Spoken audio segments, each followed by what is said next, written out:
The way that purchasing happens has changed dramatically. At least 93% of consumers say online reviews affect their shopping choices. The power of online influencers in purchasing decisions is undeniable, and businesses are changing to take advantage of this. Hey everybody, this is Chris Brandt here. Welcome to another FUTR podcast. Today we're talking with AiBuy CEO Randy Bapst and Delaney Thompson, VP of Strategic Partnerships. And they're going to tell us about in-content shopping that lets you capture sales right at the moment your customers are ready to buy, organically and non-invasively with transparent product placement overlays and the ability to check out directly in content. So let's hear how it all works. Welcome, Randy and Delaney. Yeah, thank you for having us. Pleasure to be on your show. Great having you guys. I'm really interested in this because, as we were talking the other day, I could just see so many interesting use cases for what you're doing. So I'm excited to dig into that. Can you tell me a little bit, obviously AiBuy came about because, the very nature of shopping has changed, right? Could you talk about how buying has changed? In this era, we're seeing a revolution in the way that people engage with content. So the more people are influenced by content, and we're finding, particularly men, in some of the research that we've done, that if they are, recommended a product through something that they're engaged with, they're more inclined to purchase it. So bringing that conversion closer to the content, closer to the source of information is really the direction things seem to be heading in retail media. Well, you mentioned conversion, and I know that in shopping, it's all about conversion because, like I said in the intro, so many people are just coming online to do their research.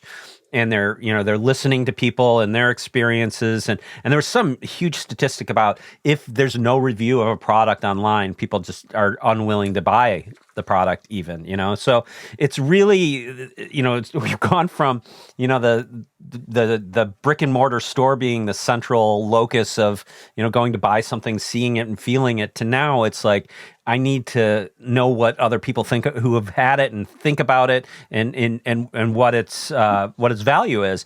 So can you talk a little bit about like how moving that conversion experience closer to that moment of like realization about this is the product I want, how does that change things? Making that conversion, as Delaney said, closer to the consumer, when they see something, the ease of use, the spontaneous ability to click and buy it right there in content and without losing the grasp of the content itself. So you can continue to watch your video or read your, whatever it is you're engaged with in the media. So enabling that experience to happen right then and there, instead of having to either wait to remember to buy it later or to, in some cases, maybe click and redirect out of whatever it is you're engaged in and then hoping to come back to it. I think just the way it all works together and giving that consumer the ability, I don't know if you want to call it a impulse buy or just the fact that it's so convenient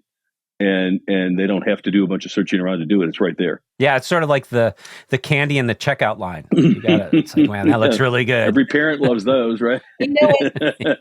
As the younger generation and as current generations are watching more and more videos about people that they recognize or follow that are suggesting things, it's almost second nature for us now to want that experience, to have that interaction. So outside of our social platforms, if we're reading a blog or if we're watching a video that we're interested in and we see something that we want to have that ability to get it then and there without having to hunt it down or figure out where to find it or source it out. So it's really a matter of convenience as well that you're going to see these solutions start to emerge. Half the time I'm online and I'm looking at something, I'm like, I'm not even thinking about making a purchase, but then I'm like, wow, that would be really awesome to have. And then I'm like, I got to write it down and remember to come back to that or like this thing and, like bookmark that link. And then I get lost and, because I want to watch the rest of the video or read the rest of the article. And then I'm, then it just, I lose it and then I forget to do it. And then I'm like, why should I have that thing? And I go back and try to find it. I think Amazon's a great example of a trendsetter. So they started with books, right, back in early 90s, and here they are today, pretty much dominating everything. But how many times have you Yeah. gone to Amazon to get the whatever and, finally check out with 8 other items in your basket because they were just there or they were recommended or you happened to see them. So just the ease, the convenience, it's right there. You're just doing it all in one session. And, I think that's where shopping in general is going to. I think the convenience thing is really a big thing, but like you said, the immediacy factor is super important to buying things. We're talking about impulse buyers, right? And Delaney, I know you mentioned that men, oddly, were sort of the kings of impulse buying. Could you talk a little bit about how that is? Through some of the market research we conducted, it was one of the things that surprised me. And I believe it was something like 76% men, and I don't have the figure directly in front of me, but it was a rough estimate of something like 76% of men between the age of 22 and 35 are the impulse buyer. They're the ones who will purchase something if it's recommended and if it's available. And what was also telling was that drop-off rate that you were kind of mentioning is if people don't have that ability to or access to buy something that they want, the odds of them coming back to find it later are very low. So there's, if you think of that in terms of being a brand or having someone with something to offer, you definitely want to have that conversion closer to your content that's easily acceptable because you're only increasing your chances of selling more items. Well, and I think there's a little bit of a feedback loop there too, because in some regards, I think almost every study has always said that the less, indecision you put into the buying process, the happier you are with what you buy. So there's probably this really, make it easy. Make it easy and fast, and people are happier and they come back and they buy more. Absolutely. But, as to why men are more easily influenced, I wish I knew. I could probably bottle it and sell, and that'd be a whole nother business. But the statistics and the data coming back are quite interesting. So especially in the younger markets, and for some reason, sometimes it might be gender-based as well. Yeah. Well, I mean, who knew? We're missing out on this big male market for impulse buying. Product placement. Right now, if you look at traditional fast television, right, free ad supported, you're watching a show and then the show will break to go show the Levi's commercial, right? And so, Right.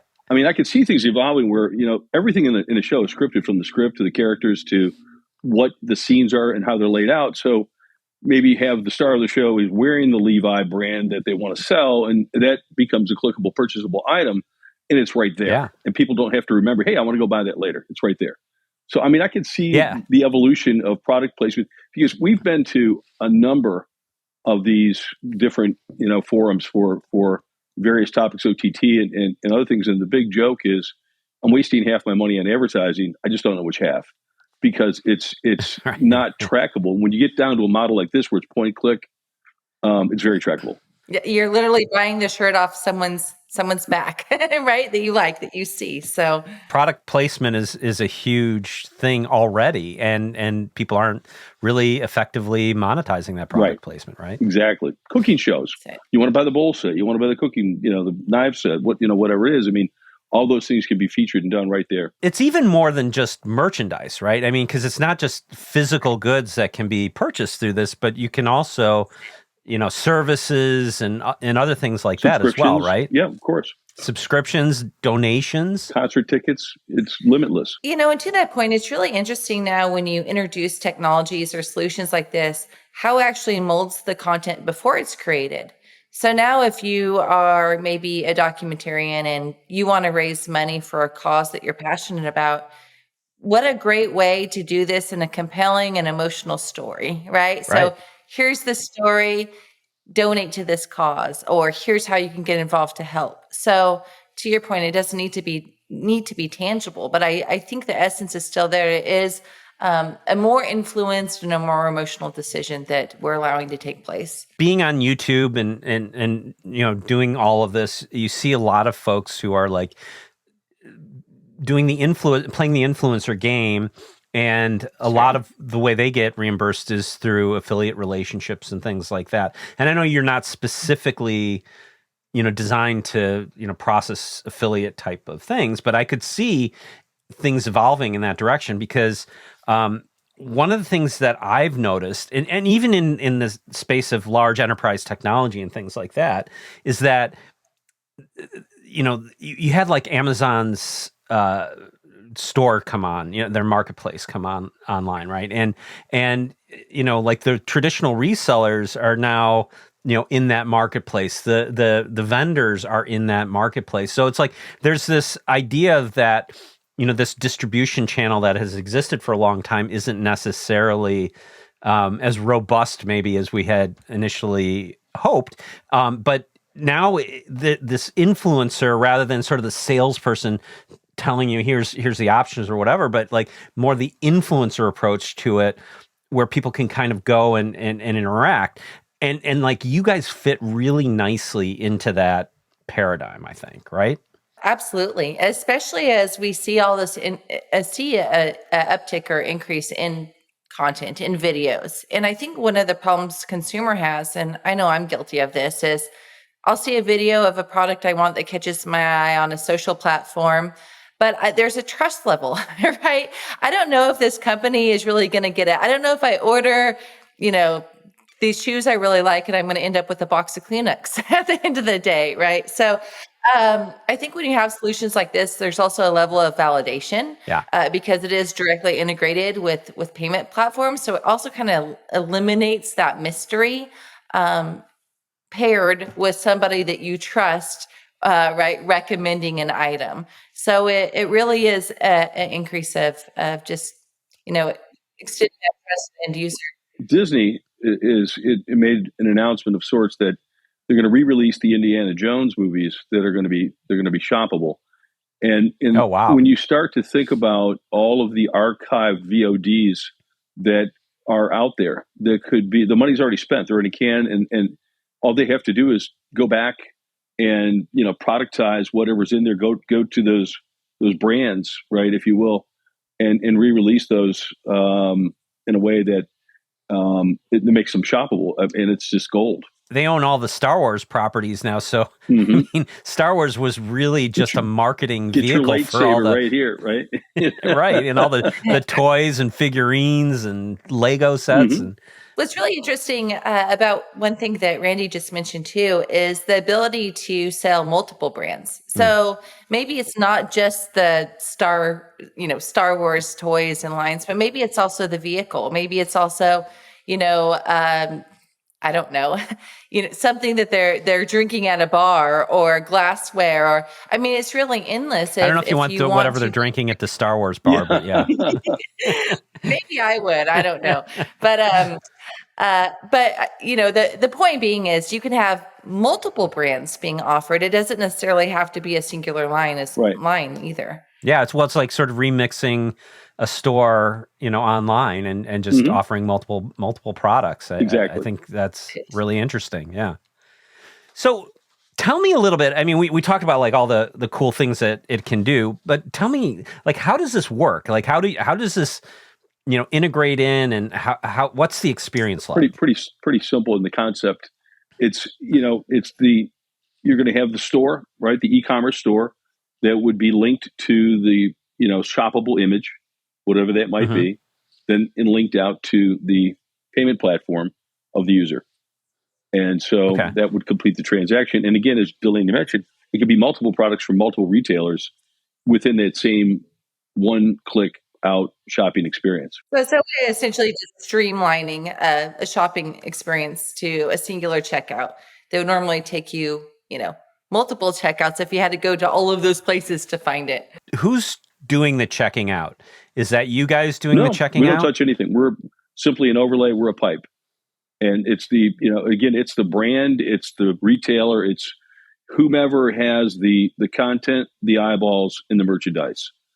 That's their platform. We give them a management portal to operate all this within, and simply it just connects those three pieces and the transaction is completed, again, in content. I could envision multiple ways of approaching this. If you have multiple different products, they could go to individual separate stores theoretically, or you could have your own store where you're offering this specific merchandise and just redirect everybody to that. So there's a lot of different ways, to slice it and dice it. So, and you'll see this, I think, with a number of things is this comes out. It could be very subdued and not in your face, or it could be very aggressive depending on the show and the audience. If it's a sports show, they may want it more aggressive because they want to see the football they can buy in the cleats or whatever.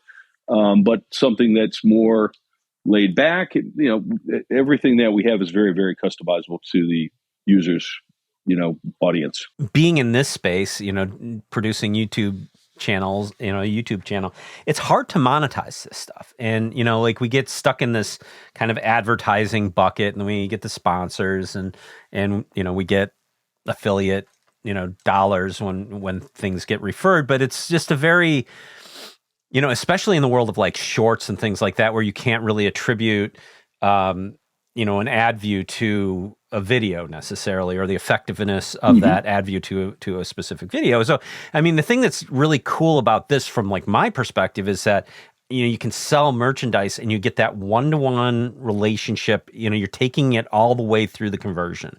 And that's where the rubber meets the road, really, ultimately. It really is a game changer, especially, people creating content on their own, whether a podcast creator or doing shorts, as you mentioned.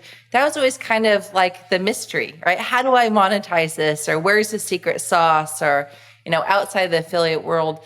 And this really does give you the power and ownership to do that. So if you now can come up with your own merchandise, and again, not even necessarily something tangible. Maybe it's, a ticket to an event, or maybe it's, an advice article that you have that's gated content. But this really opens up and gives you, the creator, the power to open a new revenue stream that previously didn't exist. I could even see gift donations to a channel, right? I mean, you could just say, hey, if you like this moment, how about donating a $5 tip jar? Right? Yeah, exactly. There you go. And I think you can right-size the ad price too, because right now advertisers, they go out, they rely on Nielsen ratings. Your eyeballs right now are spread very thin. They're between VOD and connected TV, and I mean it's endless, right? The viewing options. So you really don't know. Yeah. It's a guess game once the ad dollars are placed, but they'll say, okay, well, show's valued at this because it's got this many viewers. And then from there, it's pure speculation.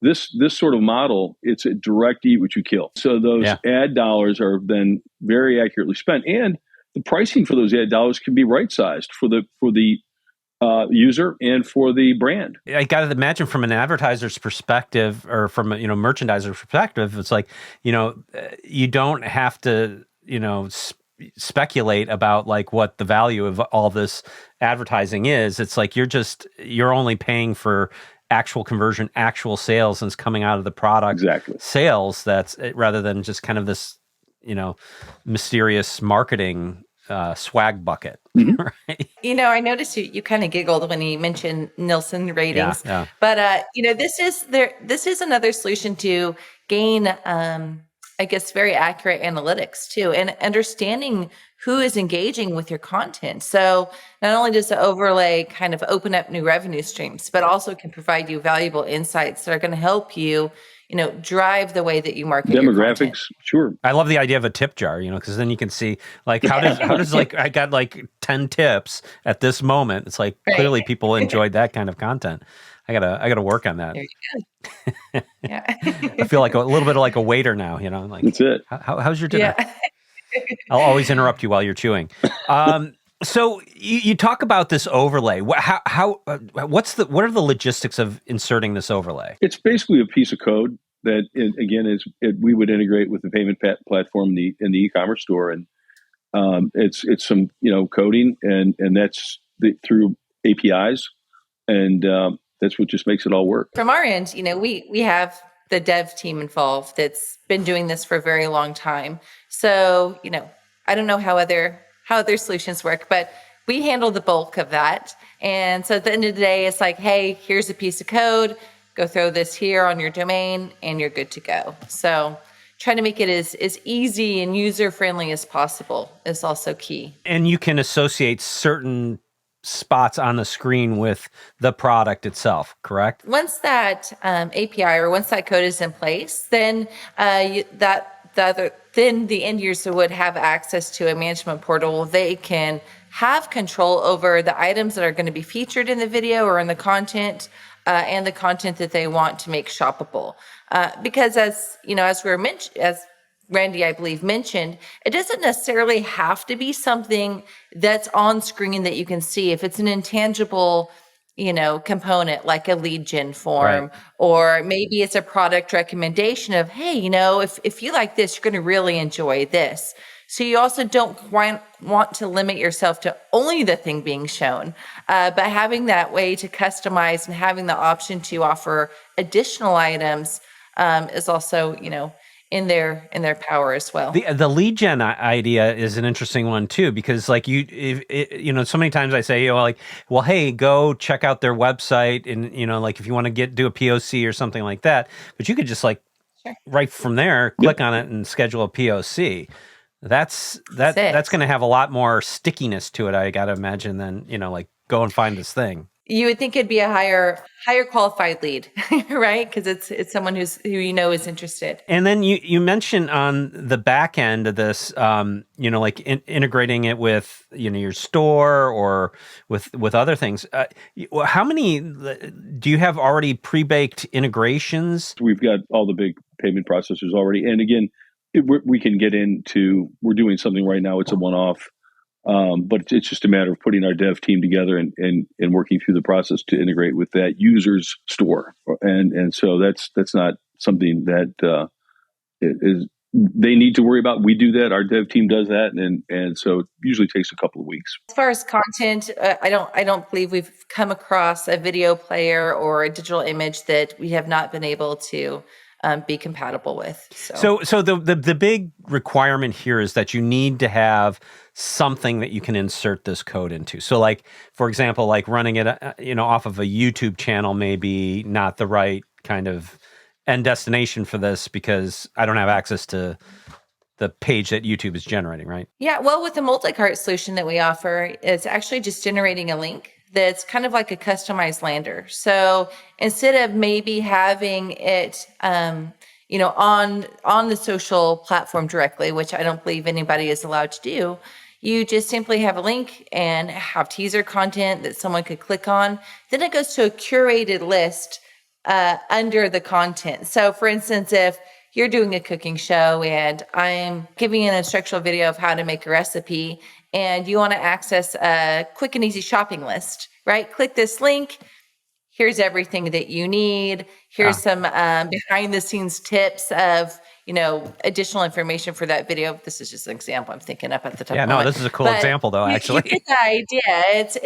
It's really kind of having this approach of an omni-channel approach, and with this link, not only can you utilize it on social networks, but you could use it in your communications with your clients as well. So through email, through SMS, you really now have this ability to offer multiple conversions without a redirect, with specific relatable content that makes it just more convenient for the end user. Yeah, and I know that, you've got AI. And the I in AiBuy is AI, right?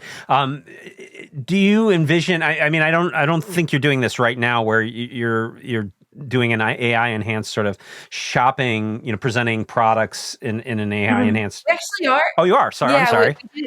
No, it's okay. We have developed a neural network that can identify through a predetermined, database of images. So if you're doing a live stream, say like a fashion show, and we have, all the designers high-res images ahead of time, we're able to upload it into a database where our technology can identify when they appear within that video and make them available for purchase as they are actually shown. So it is an option. Wow, that's actually really cool, because like if you had a video that or a channel that you're marketing, I mean, this sounds like a little bit beyond what you said, but like the ability to just sort of scan that video for any product that's in that video That's it. and then actually present that as an item for sale, even if it's not something that you're intentionally selling, right? Yeah, I believe we have the ability of identifying over like 2 million items per piece of Oh, wow. content. So you And can it do that. happens in a matter of minutes. So, the match really depends on the quality of the photos and the library that the solution is recognizing. But as new technologies emerge, like ChatGPT, we're able to kind of incorporate textual context into it as well. So that's always going to be advancing, and it's always going to get more and more accurate as new technologies emerge and as we keep further developing solutions. That's really cool. I mean, that, like the ability for somebody who's a creator to create content and then just like drop an overlay in and then like automatically anything you're referring to in there is, up for sale. That's It's a really, amazing. really Everything's cool thing. happening Absolutely. really fast and in real time. And, I mean, a year from now, this conversation will have moved significantly. It is moving very quickly. I think there's also the value though of I mean, yes, automation is great, Yeah. but you don't want to fully automate, because then you'll take your ability away from promoting things that might not be shown, right? Again, Well, those that's true. intangibles or those product recommendations. So I think having that customization, that flexibility to do both Yeah. is really kind of the sweet spot. Well, I do think there's a value to curation. I think that's one of the Mhm. things that a lot of people make is they don't edit effectively, right? I mean, if you want to Right. enhance somebody's experience, editing is kind of key to that. But Randy, you mentioned that in a year all of this is going to look very different, and certainly you referenced Chat GPT and some of these large language model AI platforms have had such a huge impact on everything already so quickly, and we were just like really literally at the infancy of all of this. Like, where do you go from here? I mean, there's so much that you could do, I gotta imagine. Yeah, I mean, I think the evolution of it's going to be driven by a couple of things. One is just the advancement of technology, but the other is the usage or consumer demand, right? And so that will help drive where some of the development goes. And as this stuff comes out and it's rolling out, how people are using it, where they're using it, what they're using it for, those things are becoming more obvious, and those things will be relevant to future development. You've got Amazon leading the forefront of this. They just launched on the movie Air, which was the story about Nike and Michael Jordan. They now have a streaming soundtrack. They also announced they're going to be doing Thursday Night Football because they own the rights to that. They are the 800-pound gorilla. So having them is setting the market and the market recognition. A lot of it's just very early. So everybody's afraid to be the first one in the pool. Having a Amazon out there saying, "Hey, I'll do it."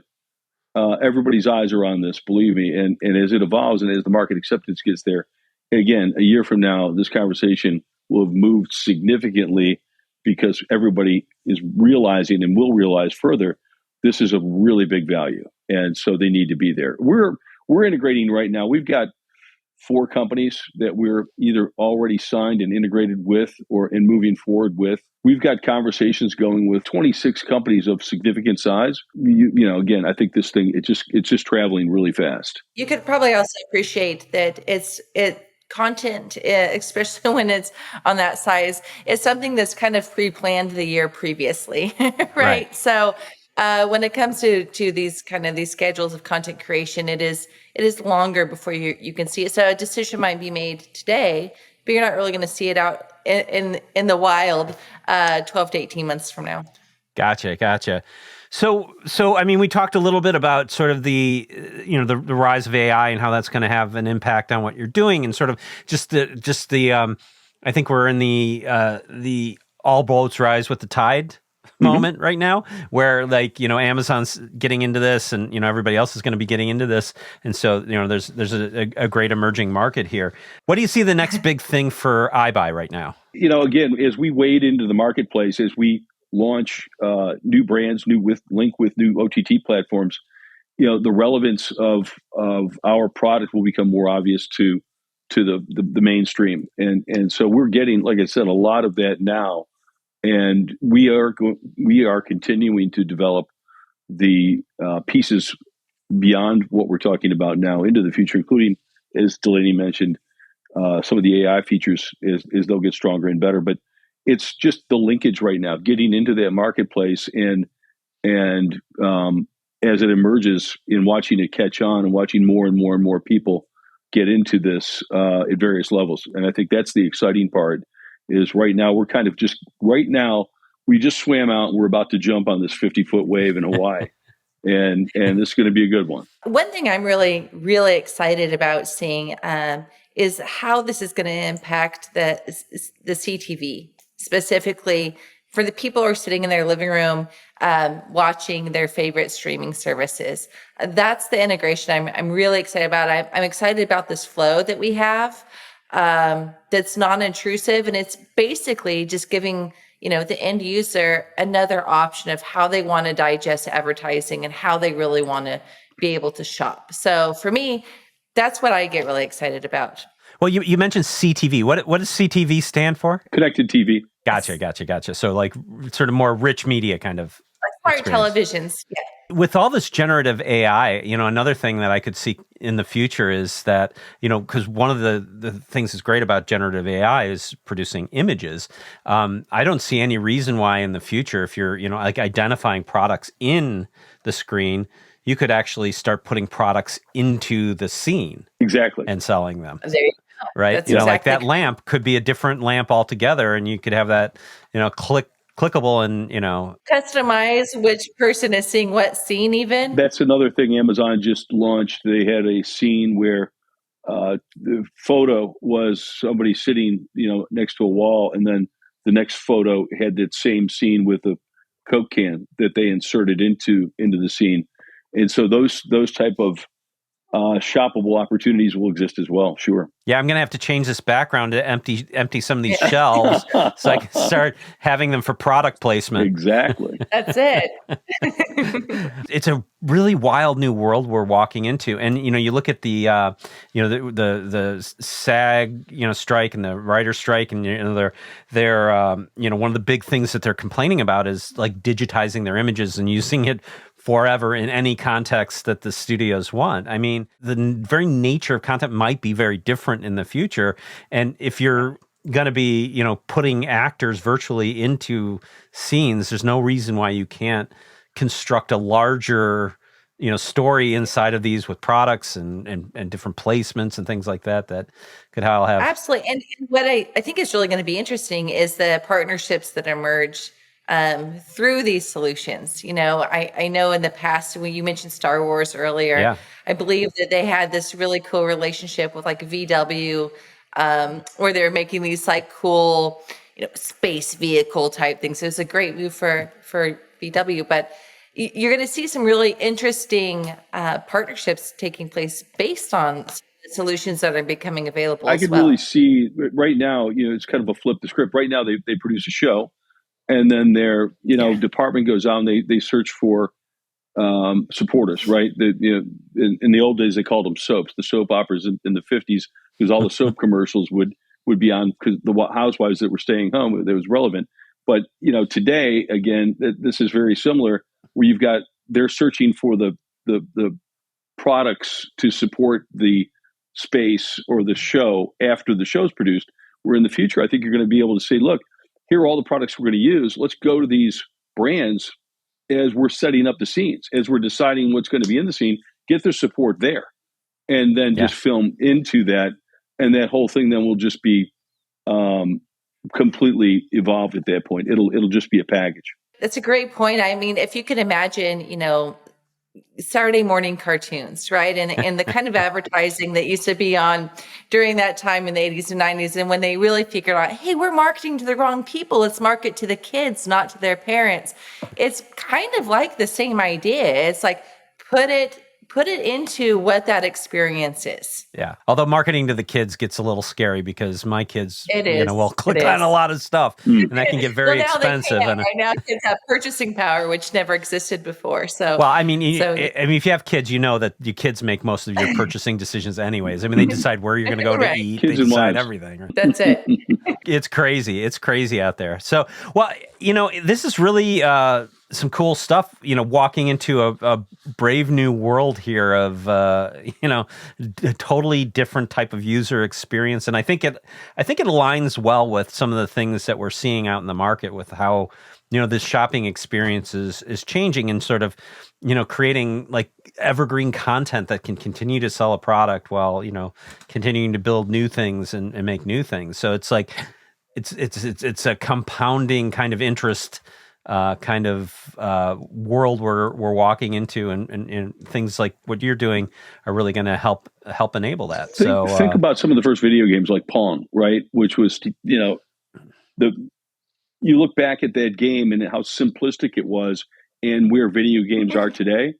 I think this is what you're going to see in the advertising world. We're going to look back on where we are today as, wow, this thing has just traveled light years into the future with people's capabilities and making decisions right there. Very cool stuff. Thanks for coming on. I'm excited to see where this goes. There's just so many interesting directions for this to go, and with all the new technology, it's going to be really cool to watch. We need to get you your tip jar, right? Yeah, I like the idea of the tip jar. I'm gonna have to figure that out. And like I said, I've got another project that's coming down the pike that's that may be really relevant for this. So I'll have to talk to you about that. But thanks again for being on. Really appreciate it and look forward to seeing where you guys go. Thank you very much. Thanks for having us. Thanks for watching. I'd love to hear from you in the comments. And if you could, think about giving us a like, maybe subscribing, all those things. And I will see you in the next one.